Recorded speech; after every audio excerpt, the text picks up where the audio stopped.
Oh, you here? Yeah, I apologize if, I went meta last week. That was something.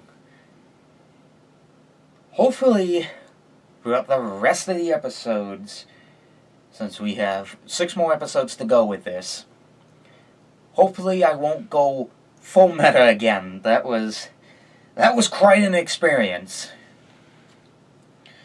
Anywho, let's dive into this week's episode. And this week's episode is called A Girl Named Maria. From what I could get of the title being a reference to, I think the whole title itself sort of reminds me of one of the first theatrically released Peanuts films, A Boy Named Charlie Brown. Like, anyone remember that film? Well, I need to watch that one again myself, but yeah, that's what the title's referencing here. And, of course, here's what's going to continue offwards from last week's episode. Obviously, we had the whole situation where Ray and Novak wind up going Cuban Pete on each other. So what happens afterwards? What happens during that time where Novak and Ray are making love between one another? Well, this happens. A mysterious person winds up breaking into Samantha's apartment, and the mysterious person threatens her to drop out of the mirror race. So that's not going to happen because they know that Ray is going to be their trump card, a way that he's going to destroy their case and everything. And so that's one of the ways that this mysterious person is going to try and win their advantage over the campaign. And even shown in the previously, we see, like, everything from the beginning of the episode upwards to this episode. Everything from the electoral campaigns to the stunts and everything, like the whole, like, kidnapping, the mysterious kidnapping, which winds up getting on the news, which was, again, brought up in last week's episode. Like, all that is shown, which, of course, leads to this mysterious person breaking in and threatening. But who is it? Is it like some sort of thug? Is it some sort of gang? Who is it? Well, we won't know. But for the next scene, we wind up seeing both Ray and his assistant, Lena, to go and take a look at her apartment and ask about the situation. What did they say? Who might the subject be? Who? Because we don't know. At least up until this point. So you get sort of the idea. Ray is sent in, Samantha winds up hiring him to do a job. Bang, boo, he's assigned to be a fixer. And that's the case.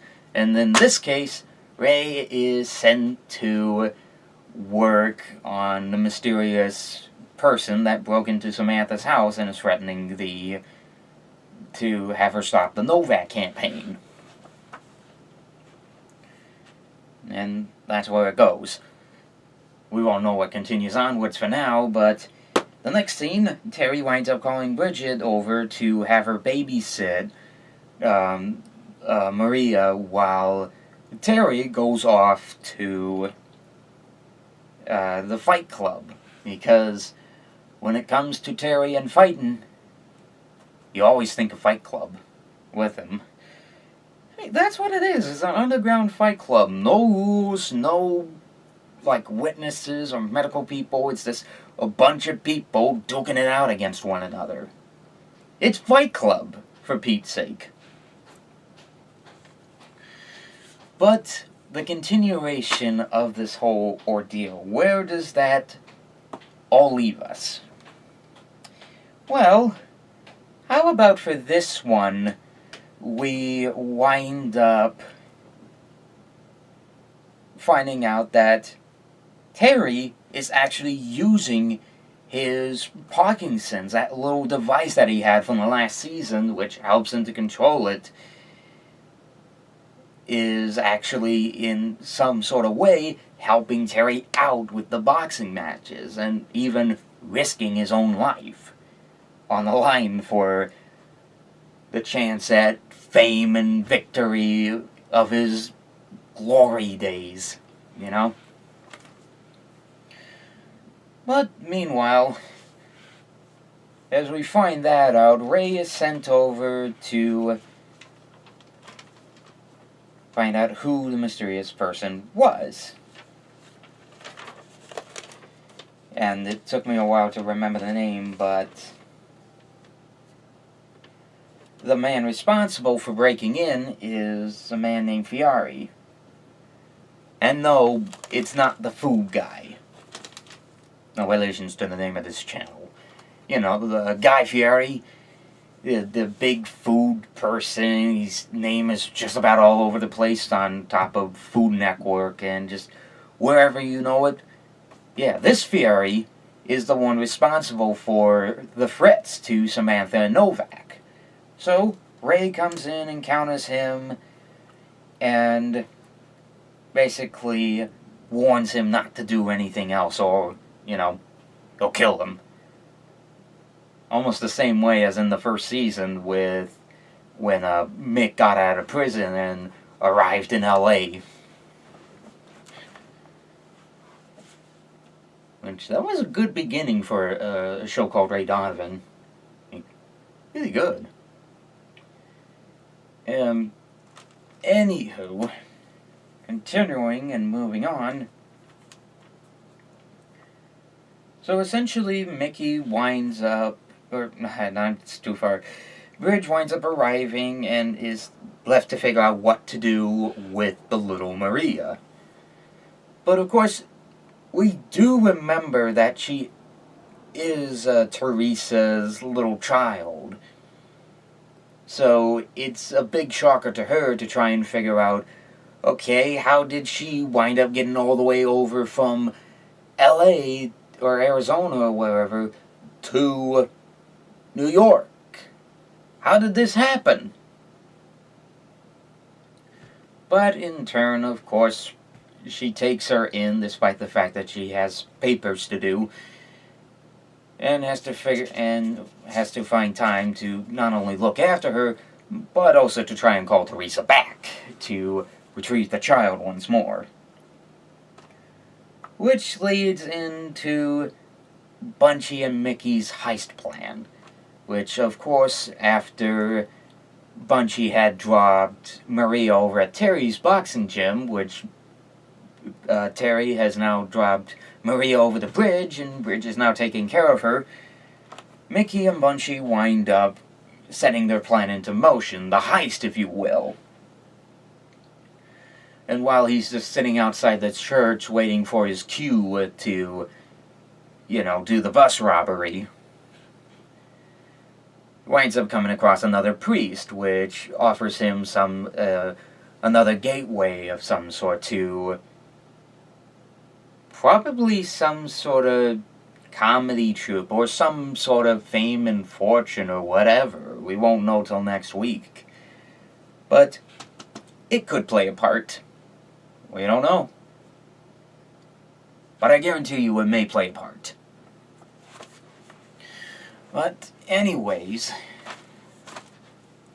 after that, Ray, of course, winds up hitting up a security store to try and see the security cameras, to try and pull up a very specific area of the apartment entrance where our guy, Fieri, I don't want to confuse him with the food guy, so I don't know, I'll just call him Fier. So essentially, he has to figure out how Fareed basically broke in. How did he... these two's the man responsible for it. And of course this is his hunch that it could be Fier. Or someone along those lines, somewhere in his ties and everything. Goes to the security store, whom actually remembers Ray because he used to be one of Ray's friends, and of course worked for, or at least hung out with, both Ray and Abby during their time.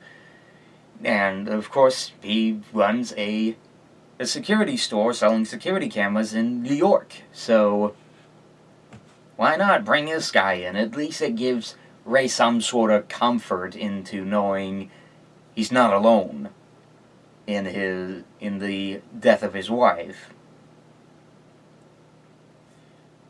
Which was a big theme last week, or last season. Well, last week's theme was letting go. Let's not think about that.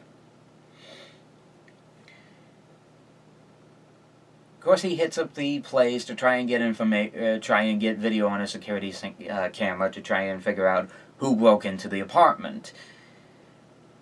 Unfortunately, it would take him a while to pull it up, so of course his trump card once again is Officer Mac, because, you know, he has a part in the series, so at least he's not getting left out in the dust.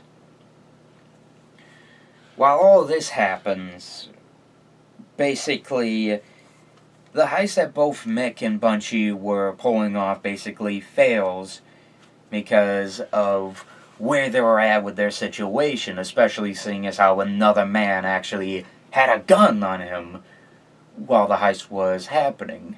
Basically threatened him, they pulled out, and now an alternative to try and get money is, of course, they wind up, at least Bunchy winds up driving, pulls over to a bank, and we wind up seeing Bunchy essentially doing an improv to break into this sort of smallly ran bank store. I mean, from the looks of the diamonds, for all I know, it could be a pawn shop.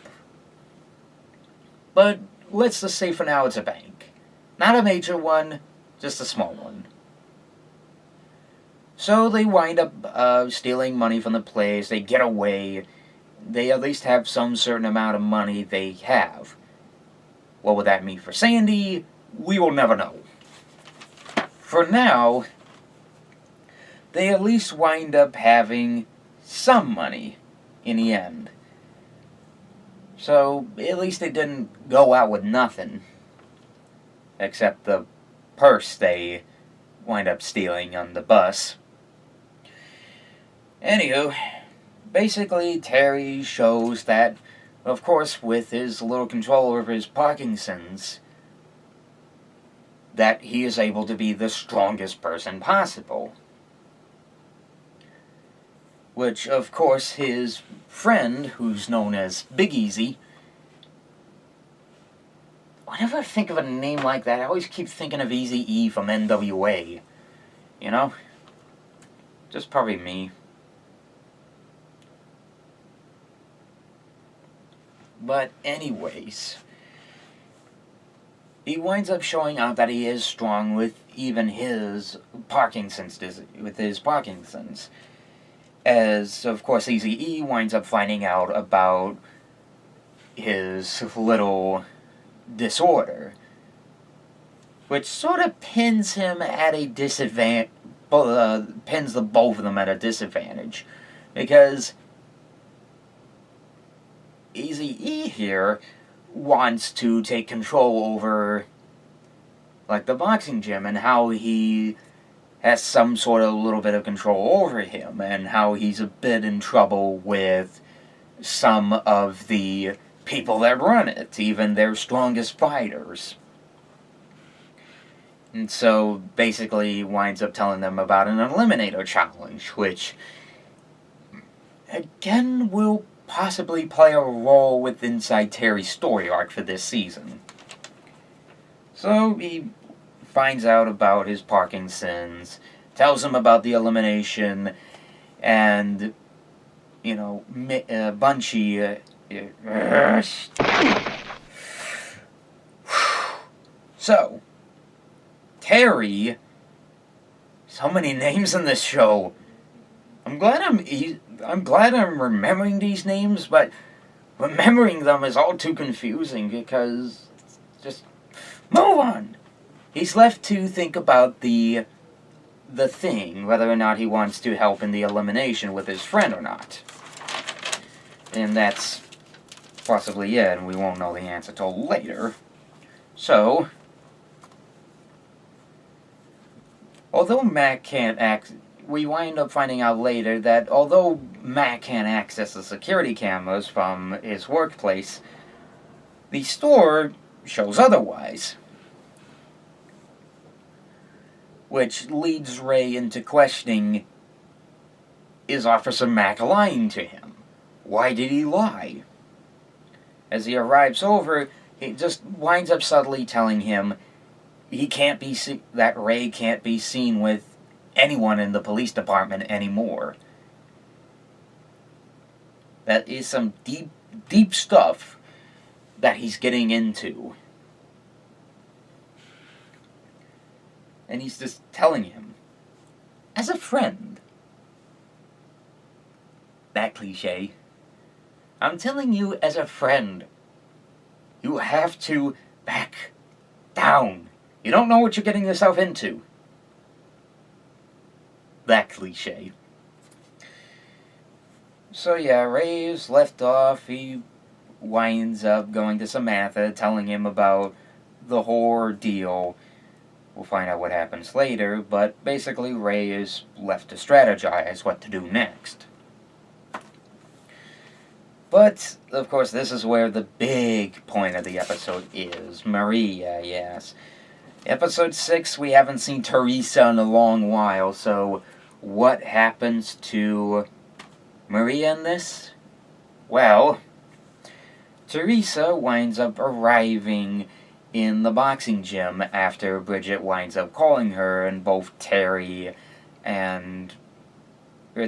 sitting there with Bridge, and Bunchy arrives at the boxing gym as he winds up confronting Teresa. Both of them get into a fight. At least Teresa winds up sort of winning the battle, which obviously Bunchy leaves heartbroken because it's like Maria meant the whole world to him. But Teresa winds up saying otherwise. She winds up taking Maria back and off the show, hopefully. But it's good that we at least see her once again. But, of course, we wind up seeing that that Maria has left with Teresa, and basically Bunchy has to learn to let go of the past, at least the past that he'll never have again, leaves Mickey alone, winds up traveling to the bridge which views the island, Ellis Island. Just seeing the bridge where the Statue of Liberty is set in Ellis Island, he's left to think about where his life is going to. What the hell is he doing? Which, of course, leads into the end, continuing off where Terry would wind up thinking about whether or not it'd be worth it to go into the elimination challenge, which, of course, he calls his friend and says he's in. Which leads into the final scene where Ray winds up getting pulled over, and in the long end, he winds up getting arrested by the NYPD. For what reasons? I think I may know the reason why. And I think you may know as well. But that's about it for A Girl Named Maria. And pretty much, how is it?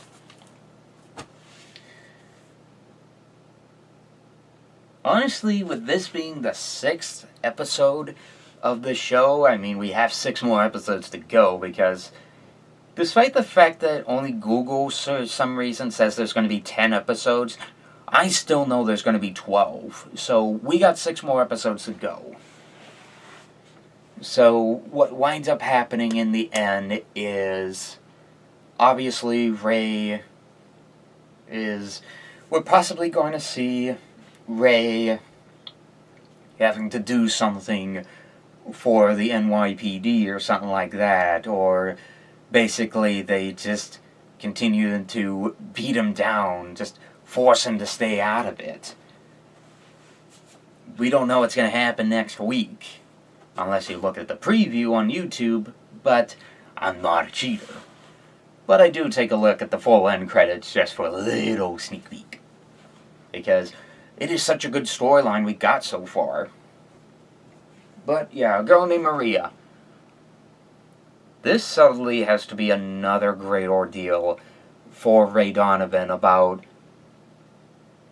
like, not only the good story arc, but also partially being a big, like, arc for Bunchy having to learn how to let go of the past. I mean, Ray, like, we see him, he's trying to go through everything. Last season, he jumped off a building and attempted to commit suicide. Even I was shocked and wondered how they were going to continue with this.